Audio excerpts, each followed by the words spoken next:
Hello everyone, welcome to the Maxim millionaires financial academy. तो इस video में हम आगे जानेंगे कि फंडामेंटल एनालिसिस के और क्या क्या टाइप्स होते हैं और उसमें कौन सी चीज़ें इंक्लूड होती है। तो ये स्टार्ट करने से पहले एक बार हम प्रीवियस वीडियो का रिकैप कर देंगे कि हमने प्रीवियस वीडियो में क्या देखा था। तो हमने प्रीवियस वीडियो में ये देखा था कि कितने टाइप्स की एनालिसिस होती है। हमने देखा था कि mainly there are 3 types of analysis which are fundamental analysis, technical analysis and sentimental analysis. तो ये 3 प्रकार के एनालिसिस मिलके एक कंप्लीट मार्केट एनालिसिस क्रिएट करती है।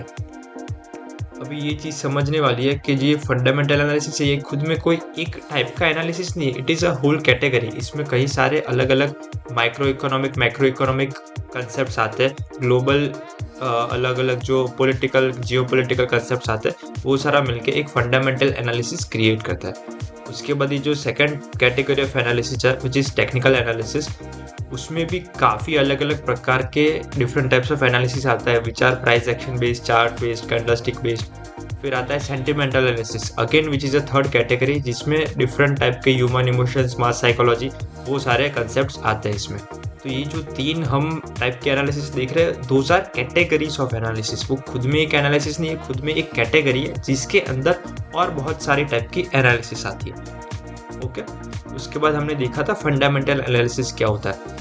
तो हमने अलग अलग फैक्टर्स देखे थे, GDP, inflation rate, interest rate, political stability, ये सब हमने चीज़ें देखी थी। जीडीपी यानी कि कंट्री का रेवेन्यू, इन्फ्लेशन रेट यानी कि महंगाई दर, इंटरेस्ट रेट यानी कि कोई भी लोन के लिए जैसे हम एचडीएफसी बैंक को इंटरेस्ट पे करते हैं, वैसे ही ऐसी कॉमर्शियल और पब्लिक सेक्टर बैंक्स आरबीआई को कितना इंटरेस्ट पे करती है, that is called interest rate of a country. उसके बाद हमने देखा था कि पॉलिटिकल स्टेबिलिटी भी एक बड़ा फैक्टर है जो हमारे फंडामेंटल एनालिसिस को अफेक्ट करेगी और कोई भी एक कंट्री की करेंसी को अफेक्ट करेगी। उसके बाद हमने देखा था कि कंज्यूमर प्राइस इंडेक्स क्या होता है, पीपीआई क्या होता है, अदर इन्फ्लेशन इंडिकेटर्स जैसे कि unemployment rate, industrial production, retail sales, ये सारी चीज़ें हमारे फंडामेंटल एनालिसिस को अफेक्ट करेगी। ओके, अभी हम बाकी का टॉपिक देखते हैं फंडामेंटल एनालिसिस में। तो एडिशनली फंडामेंटल एनालिसिस में पॉलिटिकल इवेंट्स जैसे कि कोई इलेक्शन हो या गवर्नमेंट चेंज हो, गवर्नमेंट पॉलिसी, गवर्नमेंट रेगुलेशन, ये सारे चेंजेस भी कोई एक इकोनॉमी को अफेक्ट करेंगे। द रीज़न इज कि जब भी कोई गवर्नमेंट चेंज होती है, कोई पॉलिटिकल पार्टी गवर्नमेंट में चेंज होती है, तो काफ़ी टाइम हमने देखा है कि वो गवर्नमेंट पावर में आके नई बिजनेस एंड ट्रेड पॉलिसीज़ लाती है। कोई दूसरे कंट्री के साथ ट्रेड एग्रीमेंट्स कैसे करने हैं, उसमें भी उसका चेंजेस रहता है। अलग अलग जो अदर कंट्रीज़ है, friendly countries and ally countries and enemy countries, उसके साथ उसके रिलेशन कैसे रखने हैं, trade relation, economic relation, import export कितना रखना है, ईज ऑफ डूइंग बिजनेस, ये सारी पॉलिसीज़ में चेंजेस आते हैं। तो इसी वजह से कोई भी कंट्री में जब इलेक्शन होता है या तो फिर जब भी कोई गवर्नमेंट चेंज होती है, तभी भी वो कंट्री की इकोनॉमी पे एक अच्छा खासा फ़र्क आपको देखने को मिलता है।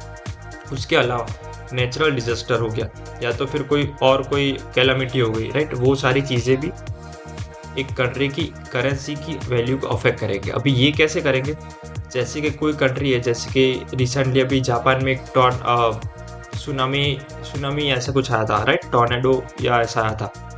वहाँ भी यूजुअली अर्थक्वेक्स और वो सब आते रहता है। तो ऐसी सारी जो नेचुरल डिजास्टर्स एंड कैलामिटीज़ होते हैं, वो भी एक कंट्री को नेगेटिवली अफेक्ट करेंगे, क्योंकि जब भी कोई कंट्री में सुनामी या फ्लड या तो फिर ड्राउट ऐसा कुछ आता है, तो वो रीजन को नेगेटिव इकोनॉमिक इम्पैक्ट देगा वो रीजन पे। तो उस हिसाब से उसकी करेंसी पे भी नेगेटिव इफेक्ट आएगी, राइट। उसके बाद एक चीज़ ध्यान रखने वाली है कि जो फंडामेंटल एनालिसिस है, that is a long term approach.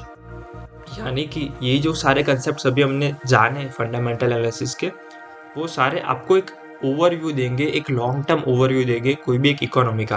कोई भी एक करेंसी है, जैसे कि यूएस इकोनॉमी है, तो उसकी एनालिसिस करके आप क्या जान पाओगे कि US dollars upcoming months and upcoming years में कैसा परफॉर्म करेगा।